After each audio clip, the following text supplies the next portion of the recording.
Obviously, in a recertification audit, there is already additional audit time that's factored in. There is a new certificate, of course. So if you have a recertification audit coming up in 2017 or perhaps in early 2018, that would probably be your very best option, would be to transition during your recert audit.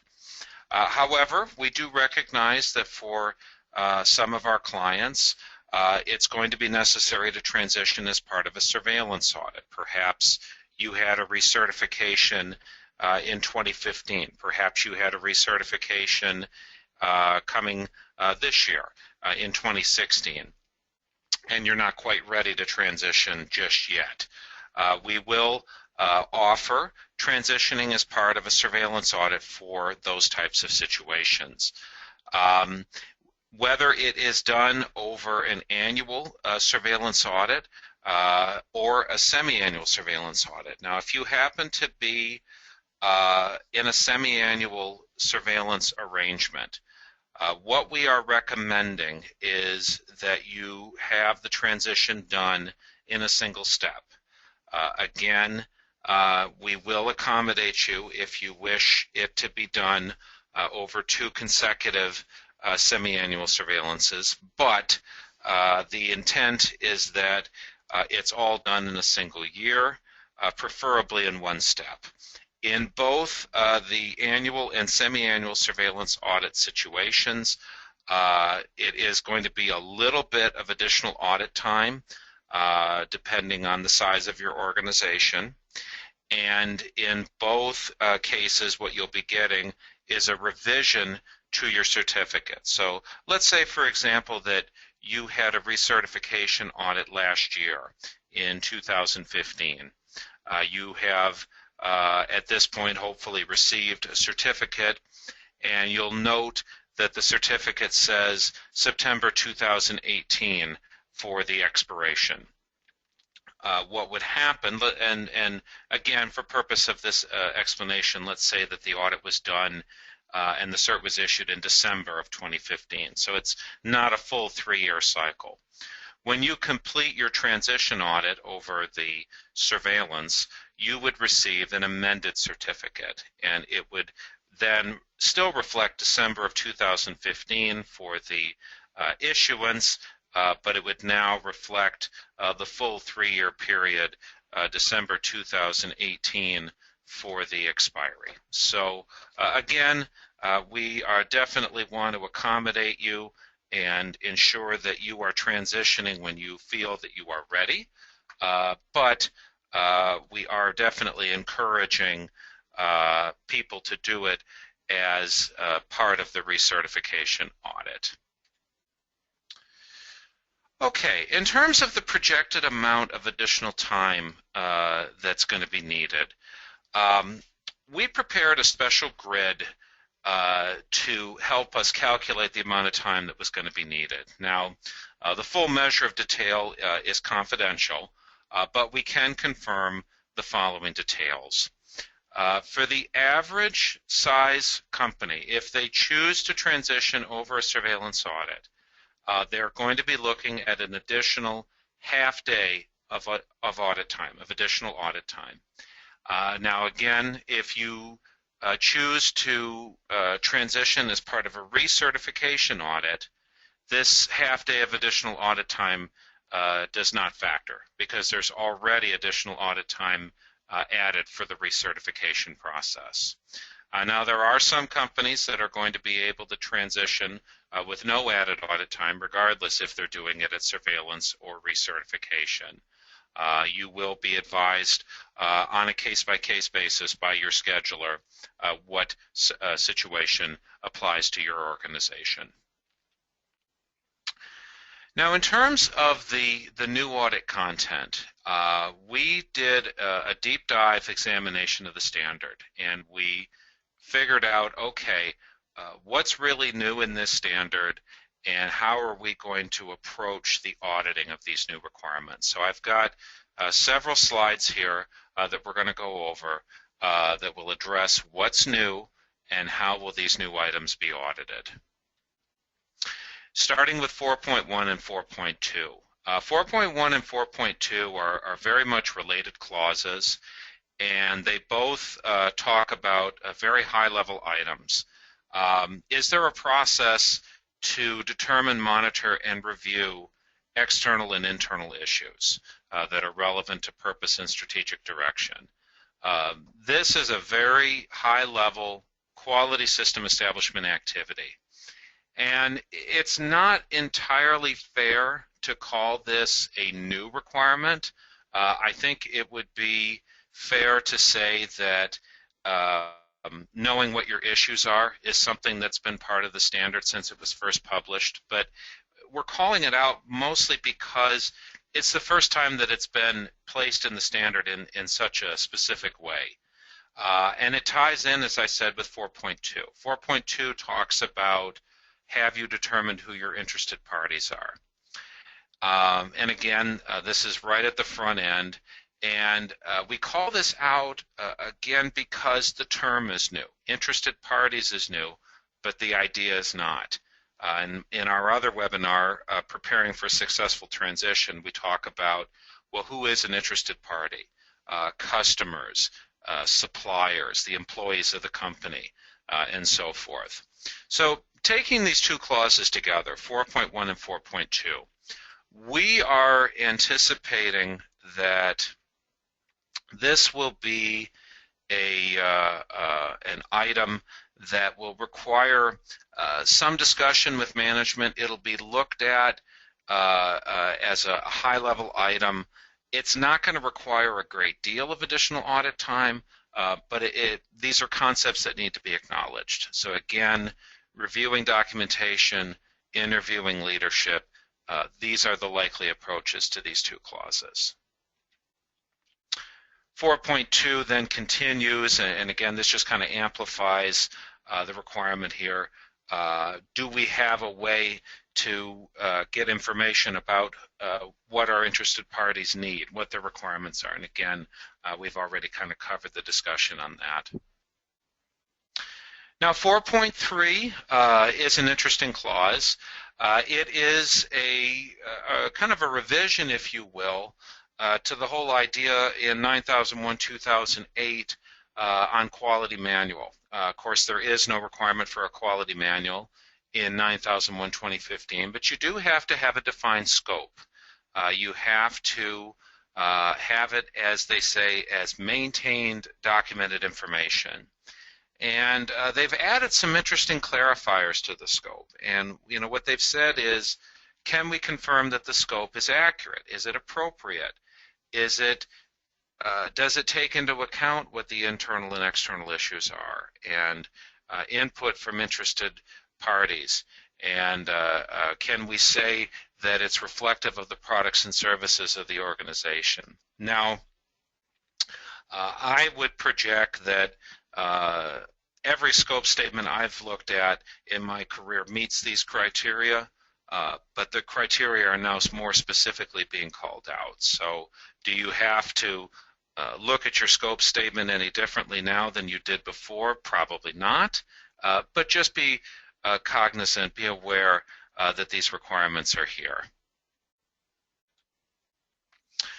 4.3 also states that exemption can now be sought from any requirement of the standard, not just those related to product realizations. Another kind of interesting change in the standard, the whole idea that in terms of an exemption, the whole standard is up for grabs. In our analysis, what we've concluded is that for the most part, this is going to be limited to Section 8 and a couple pieces of Section 7. For example, monitoring and measuring resources are found in Section 7. On paper, you can claim anything as an exemption, but you have to justify it. And obviously, I think you would find a very difficult time in justifying an exemption from something like management review or something like training. On paper, yes, it can be done, but in practice, you can't justify that. In terms of how we audit it, the practice for auditing this will be pretty much exactly the same. We'll just need to see that you've captured what your exemptions are and stipulated why they are justified. 511 is a clause that pertains to leadership, and there's some interesting subclauses here that really bring forth the role of leadership in the company. Starting with 511A, where it says that has management demonstrated that it has taken accountability for the effectiveness of the quality management system. And this whole idea of accountability is key. And even the wording is key, the whole idea that this is leadership. And, so we look to see, is management a participant in the system? Are they a participant in management review? Are they a participant in the corrective action process, in customer complaint resolution? This then continues with the next subclause. Has management assured that the quality policy and objectives are compatible with the strategic direction of the company? And the whole strategic direction, again, another kind of new idea. I did a little investigation on this term. Strategic direction is actually not a term that's been officially defined, interestingly, within 9000 or 9001. Now, the current general consensus on this term is that an organization's strategic direction relates to their vision of where they want to be in the future. Mission and vision, these are two terms that are used to lend some clarity to this idea.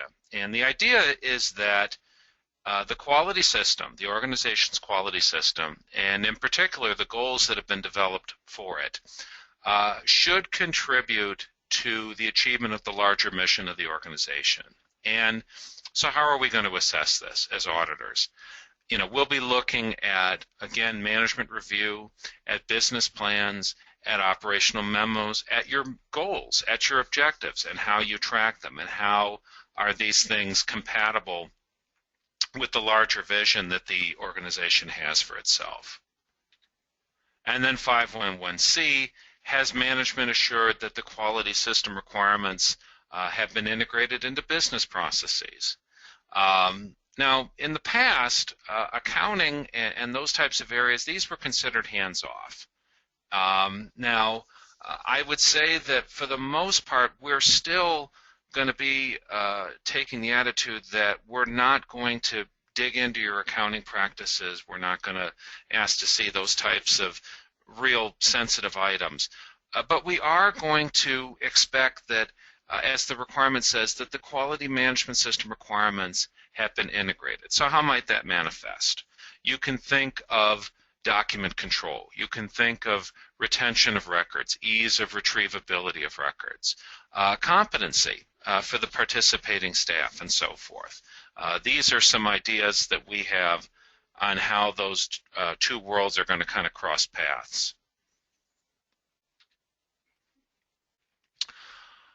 Has the organization ensured that the quality policy is available to all relevant personnel, to all relevant interested parties? Again, there's that term. And I'll point out to you, remember that when we talk about interested parties, we're talking about both people within the organization and people outside of the organization. So the intent here, the kind of subtle intent, is how do we get the word out about the quality policy in such a way that it's kind of public information for our interested parties? And this is very simple, of course. Having it posted in your front entryway, that counts. Having it listed on your website even, that absolutely counts, in addition to the efforts that are already underway to communicate it to the employees of the company. Now, this is probably one of the more interesting clauses, and it really speaks to the changing perception of management's role within the system. Has top management taken on the responsibility for the management of the quality management system? Formerly, the purview of the management representative. Now, again, I want to stress the whole idea here that the standard uses the term leadership, and they have really tried to kind of put across the whole idea that the management team, the leadership team, needs to take responsibility for the quality management system. And what they don't want to see is a single person taking the entire quality system on their shoulders, that the system either lives or dies by the actions of a single individual. Unless it's an extremely small company, made up of 2, 3 people at the most, that should not be the case. It should be that the leadership of the company, that those leadership personnel are the stewards of the system. They are the ones that are controlling the management review process and making the corrective action decisions and ensuring that requirements are flowed down and that customer complaints are properly responded to, and so on and so forth. Now, our experience has been that in most well-run quality systems, this is already the case. There's already an appropriate amount of participation from management, which is great. The difference now is that we have a specific requirement within the standard that puts that across. Now, having said all that, it has been emphasized that this requirement does not mean that you can't assign a key contact, right? A focal point, the person that takes the auditor's phone calls, the person that is the first respondent to the customer complaints and so forth. All of that can definitely stay as is. But we need to ensure that the leadership of the organization leads, that it's their quality system, not that it's all dumped in one person's lap. Has top management established a means to monitor if processes are delivering intended outputs? Our view on this new requirement is that this is going to tie right in with what we're already looking at for KPIs and quality objectives. And that will be an even split, an even item for this requirement. So, and again, is management participating in the review of these items? Transitioning then to Clause 6, this is where the risk requirement is given its most prominent mention. In my other webinar, we've talked extensively about how risk management or risk-based thinking, as it's also known, is not intended to be a standalone process. It's viewed more as a system-wide strategy. But we do have a clause, 611, do we have a process for determining applicable risks? So I want to address, the whole idea that we are not looking for a formal process. We're going to, again, be digging into the familiar pieces of your system: management review, preventive action, planning meeting, and so forth. These are all things that are going to help you meet that requirement for risk management. Has a process been developed to ensure that identified risks are addressed, including an evaluation of their effectiveness? Now, again, we'll be looking at similar items: action plans, meeting notes, etc., to be sure that actions are taken and that follow-up assessments are taken. Metric review is going to factor into this process. So my other webinar for preparing for a successful transition, we actually talk about what are some things that you're doing now that will help you meet the risk management requirement. So I definitely encourage you to join us for that webinar as well. Looking then at quality objectives under 6.2. Are quality objectives relevant to the conformity of products, and do they enhance customer satisfaction? I think for the most part, the objectives that folks have now under 9001-2008 meet this requirement. And part of what you want to remember about this clause is The whole idea of conformity of products.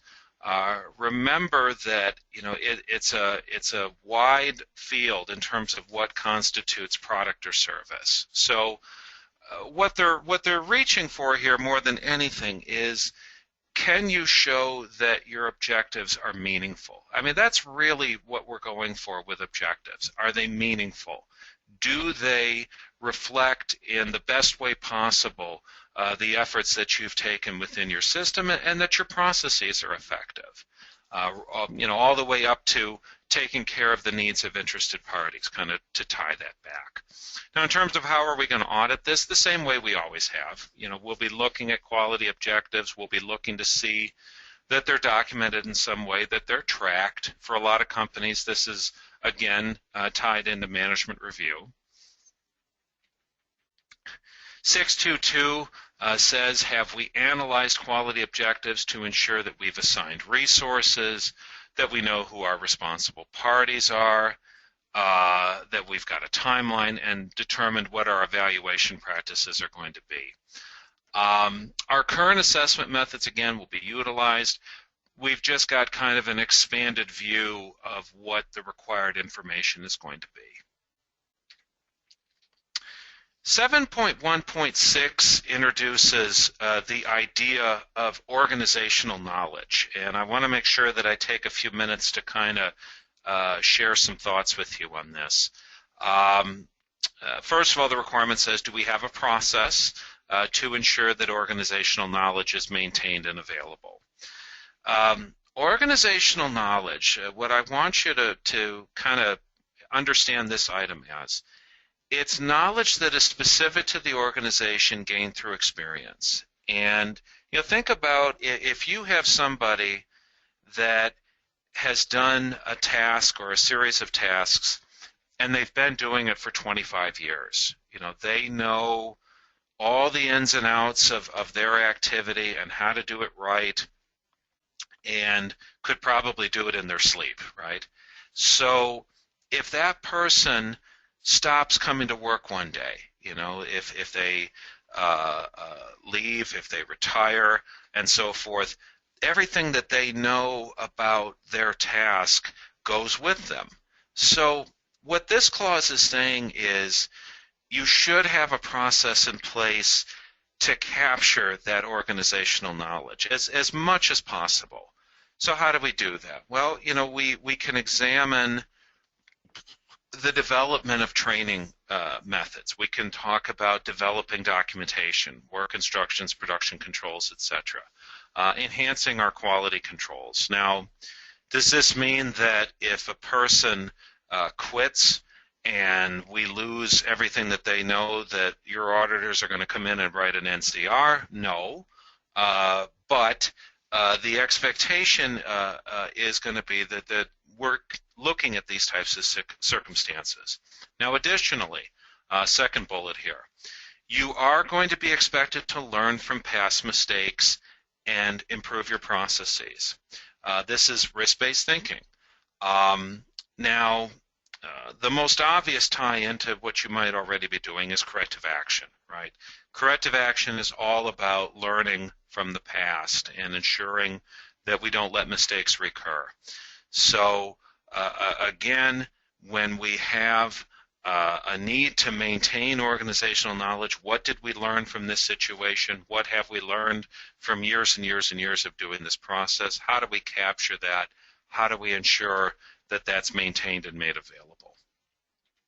Now, 716 also goes on to say that, do you have a process to assess your existing competencies against changing needs and trends? Now, we've always had requirements in place for looking at ongoing competency. That's been a long implied requirement, but it's never been very heavily enforced. The things that we are already doing to review competency I think are going to continue to be used to assess this method. And again, how do we look at our competency base? How do we plan for the future? Again, thinking ahead, avoiding problems before they happen. Switching to Section 8, there's just a couple of items here, all tied to design. If the organization is responsible for the design of its products, do the inputs to the design include standards or codes of practice that the organization is committed to implement?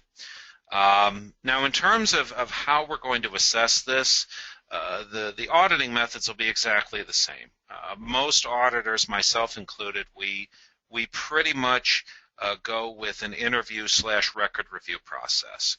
Most design audits include a review of in-process or completed projects. So when we know that there are applicable standards or codes of practice, we would look to see how does that affect this particular project. We already are tasked with looking for statutory regulatory. We're just now kind of expanding on the idea in terms of applying standards and codes of practice.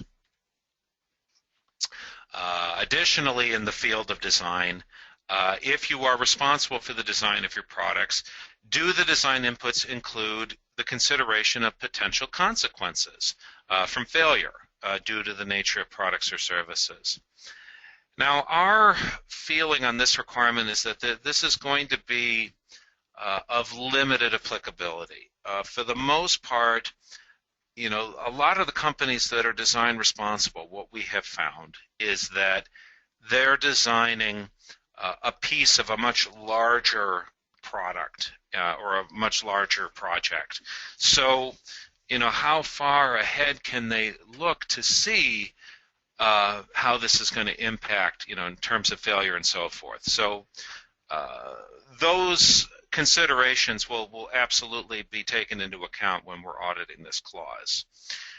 Having said that, if what you are designing is an end-user product, what are the risks from safety, from financial fallout? Have those risks been considered in the overall design of the product?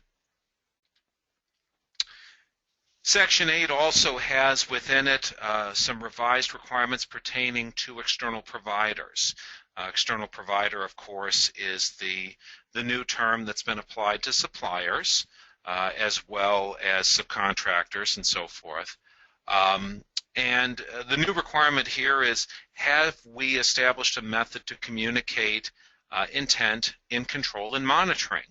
So kind of an interesting extension here. In the past, you've been expected to monitor your external providers, your suppliers. This requirement takes it a step further and says you need to communicate how you're going to do this, how you're going to keep tabs on them. We would project that whatever your existing methods are, purchase orders, contracts, websites, etc., for communicating relevant information to your external providers, those can continue to be used for this type of information. Speaking of external providers, here's an interesting new requirement. Have controls been established for external provider property where ownership does not transfer to the organization? So consider the possible scenario that goes like this. Let's say that you have a manufacturing process, you're manufacturing steel parts, and you need to install a powder coating line to paint these parts. And you work out an arrangement with an external provider where they set up a paint booth for you, set up paint lines and exhaust systems and so forth. But because of the cost involved, the external provider retains ownership of the paint booth. In the new standard here, in 853, it states that you've got to have controls in place for that and treat it in much the same way that we've had these requirements all along for customer property. So again, we'll be looking at agreements between yourselves and your external providers, and we'll look to see, what is the method for communicating when things go wrong with external provider property.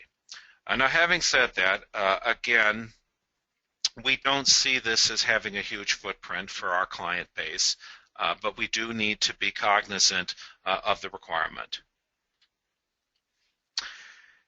Section 855 has a slightly expanded list of post-delivery activities, and if post-delivery is applicable, will the organization have these proper controls in place?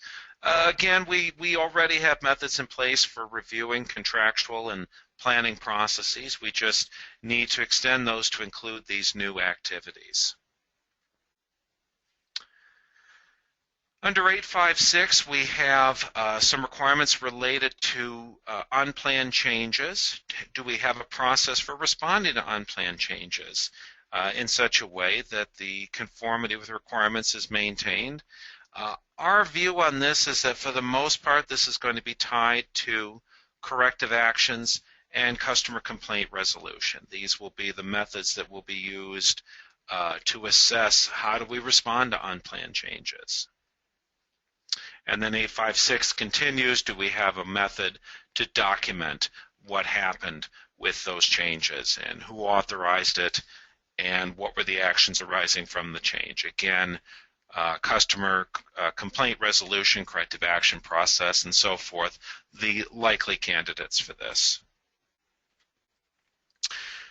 Transitioning then to Section 9, we have a couple of new requirements that pertain to management review and what needs to be discussed within the management review.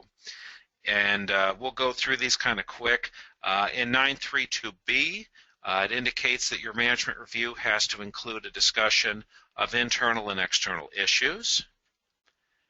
932C7 says that you have to include a discussion of external provider or supplier performance.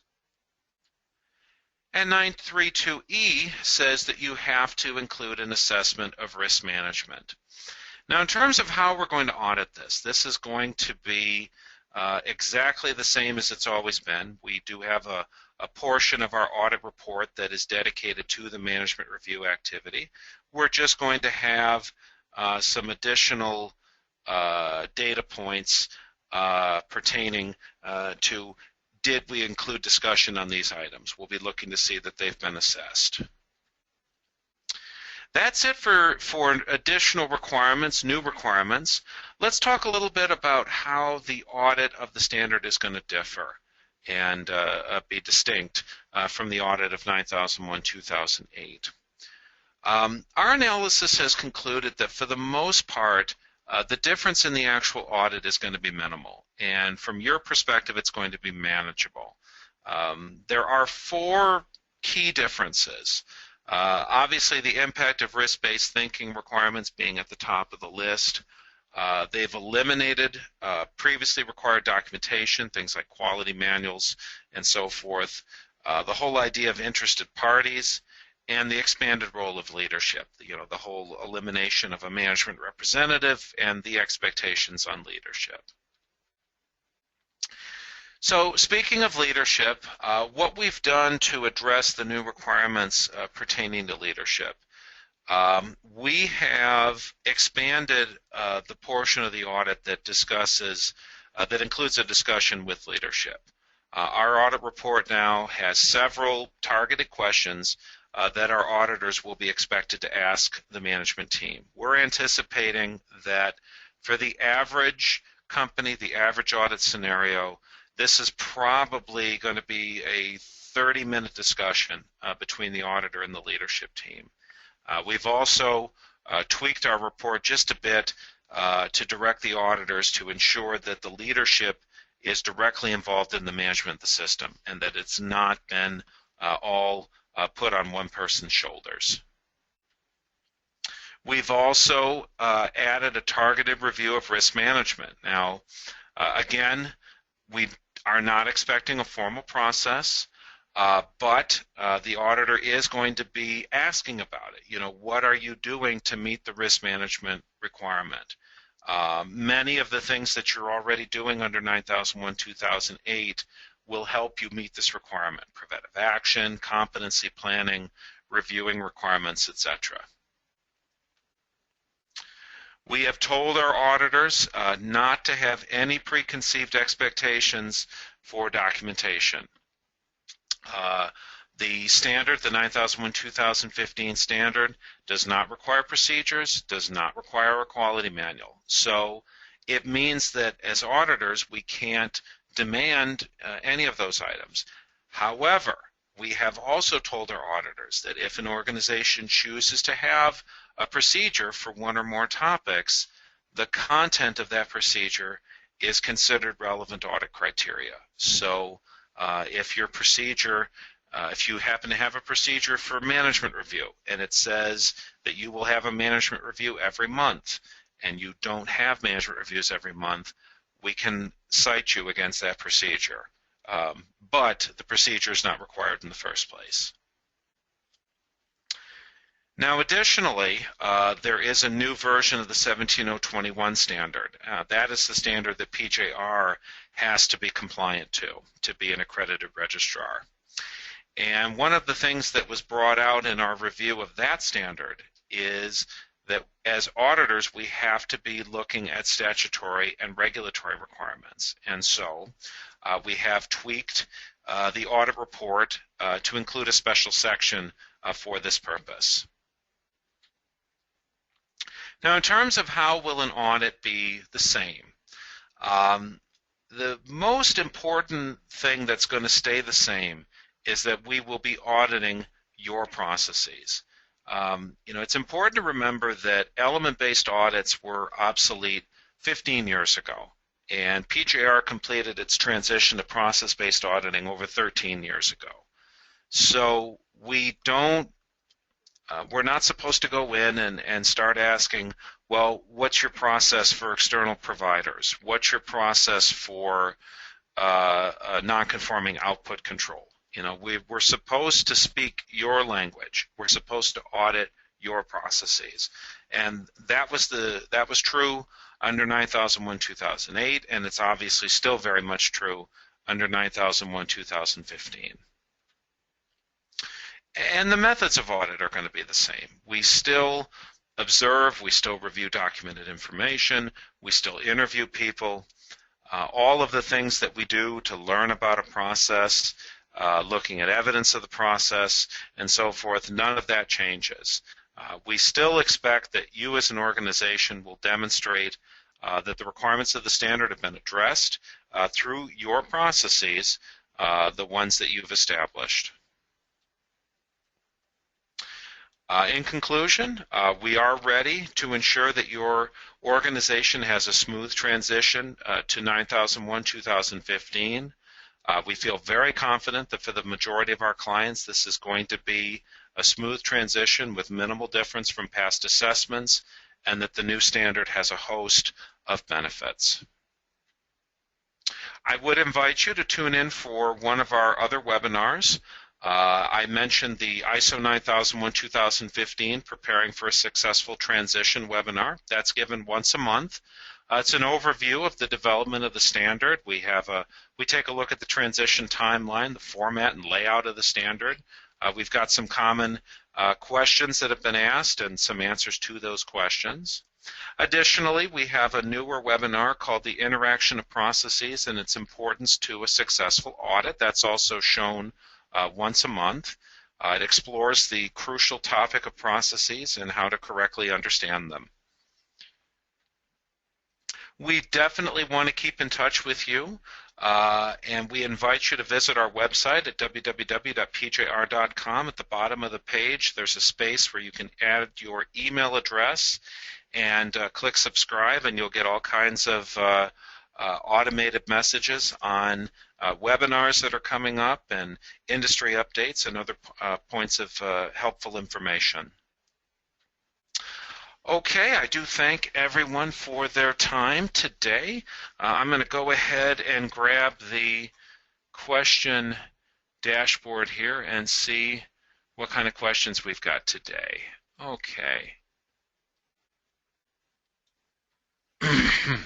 Okay. Okay, we're getting some questions on the getting copies of the PowerPoint. We will absolutely make the slides available for download shortly after the presentation is complete. The webinar will also be available for reviewing shortly after it is complete. Okay, Bud Salisbury asks, can management delegate the responsibility for 511A or parts of it? 511A, of course, is where we talk about taking the responsibility for the system and referencing my standard here, taking accountability, that's the word, for the effectiveness of the system. But I don't think so, and I would state that the intent of that clause, it's a very strongly worded clause. Leadership has to lead. Leadership has to be involved. This is not something that can be delegated. Okay.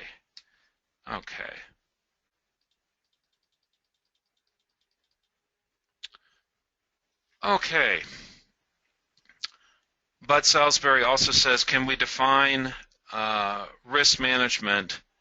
Can we define risk management? Well, in essence, Bud, what risk management is all about, ties in with risk-based thinking.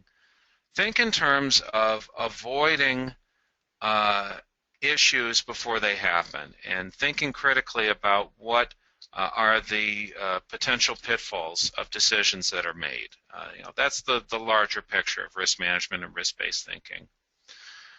Brian Lander asks, how likely is it that PJR's interpretation will be the same as other registrars? This analysis looks good, but I wonder if my registrar will see things the same way. Well, Brian, there's no guarantee that the CBs are going to all necessarily read the words the same way. Obviously, we're all subject to accreditation requirements. ANAB, for example, here in the United States, they come in and assess us and make sure that we're doing things the right way. I would say that if you feel strongly that something is not being interpreted in the right way, you have a dispute process, an appeal process. You even have the right to take things up with ANAB if you feel so inclined. Okay. Andy Gappa asks, no quality manual procedures or work instructions needed for 2015. It seems strange that none of this is required. I'm positive that customers performing audits will still want to see these in place. Andy, you're likely right. Meeting a customer requirement, as I'm sure you'll agree, is in some ways different from meeting an international standard requirement. The elimination of those documents as specifically being required was intended to accommodate, the larger idea that there's more than one way to control a process. There's more than one way to ensure that a process is effective. So it does not mean that you can no longer have procedures or that procedures are any less valuable. It simply means that we cannot demand that you have them as we had in the past.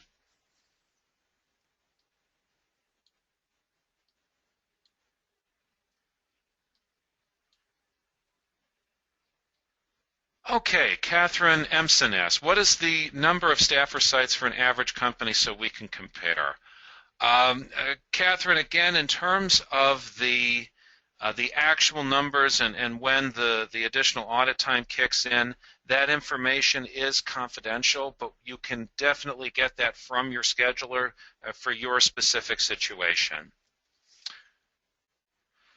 Tom Bolton Jr. asks, will internal audits still be required in 9001 2015? Absolutely.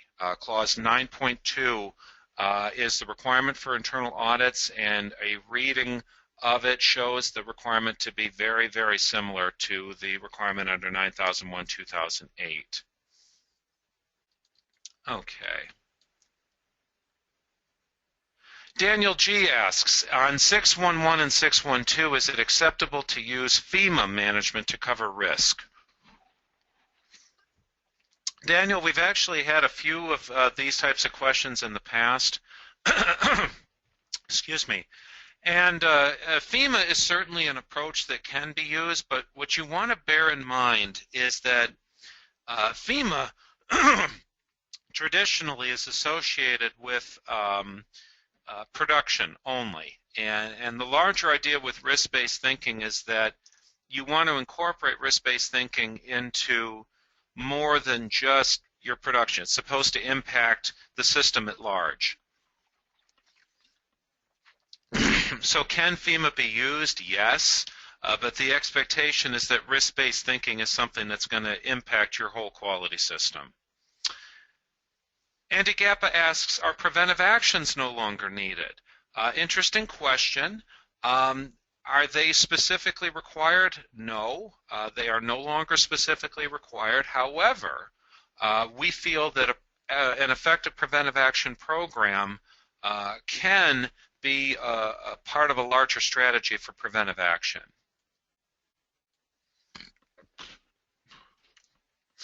Steve Weber asks, can you give examples of audit questions pertaining to statutory or regulatory requirements?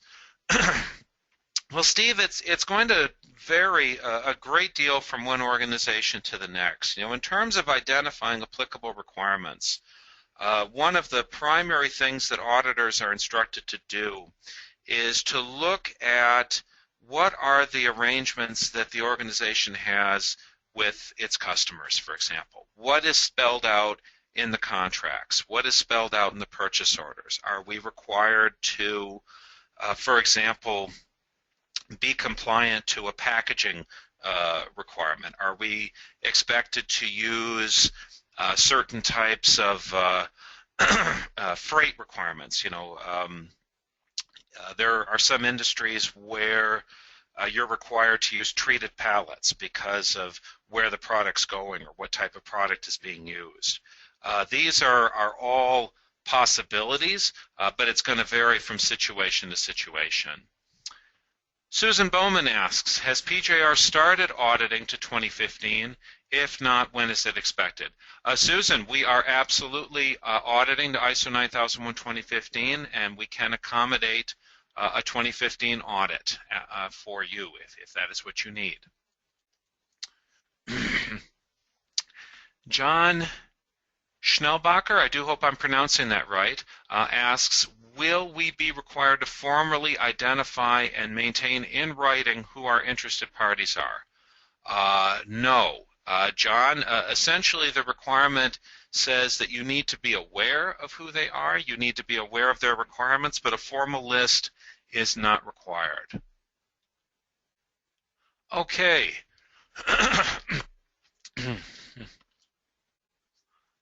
Elpidio Garcia asks, I disagree leaving optional the use of work instructions. I see this practice frequently in Asia factories, and constantly there are problems. I'm in favor of work instructions. Well, Elpidio, if work instructions is a positive item for your organization, I absolutely encourage you to utilize them.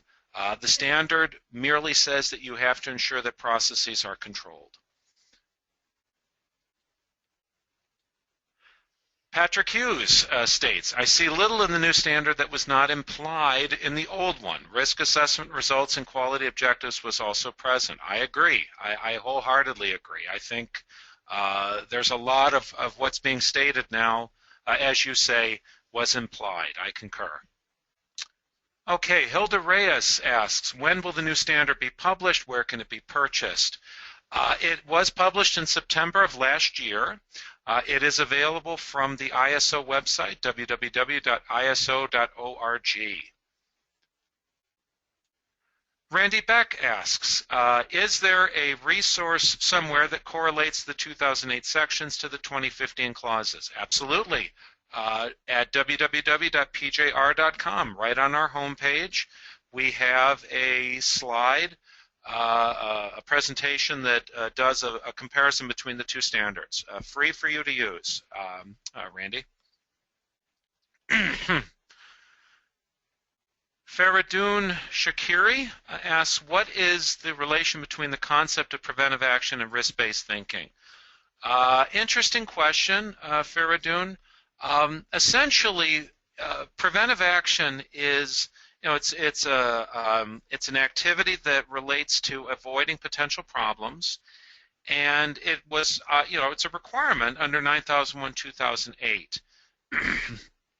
It is a form of risk-based thinking. It is one strategy that can be used for risk-based thinking. So the concepts, I would say, are very closely related, but the difference now is that preventive action is no longer specifically required. Okay, Tom Berenson, again, I hope I'm pronouncing that right, asks, under 521A, will a strategic business plan be required as noted in 521A? No. The intent of aligning the quality policy with the larger strategic direction of the company, the intent is again, is it meaningful? Does it add value? So do you have to have a formally documented strategic business plan? No, certainly not. Okay. David Spence asks, IOP processes are the basis of the audit. All non-excluded standard clauses need to be addressed during the audit. If one of these does not come up under auditing IOP processes, can it be directly asked? David, I think what you're asking is if an item is not excluded but it doesn't show up on the IOP, can we ask about it? Well, remember, David, that on the interaction of processes, the expectation is that the organization identifies what are its processes. And again, we can't presume what those processes will be. However, the organization also has to ensure that all of the applicable requirements of the standard are being met. And so I would say to you then that if you've got a piece of the system that's not reflected on the IOP, if there are processes that you see in place that are not on the IOP, potentially that could be an issue. Susan Bowman asks, at what point in time do we have to notify our scheduler of our intent to transition? Well, Susan, it would be no different than if you were attempting to schedule an audit. We do have a transition, some transition paperwork that you'll be filling out. I would say that, give us a few months' notice at least, please. Ana Gomez asks, is it necessary to change the quality policy? Potentially, Ana, but not likely. Most of the quality policies that I've seen in my years of working with the previous versions of the standard meet the requirements of 521. There's relevancy to the long-term vision. There's relevancy to a framework for objectives. There's relevancy to continual improvement and so forth. So take a look, but in terms of is it necessary? I'd say probably not. Okay, you're getting some nice thank you comments. You're quite welcome.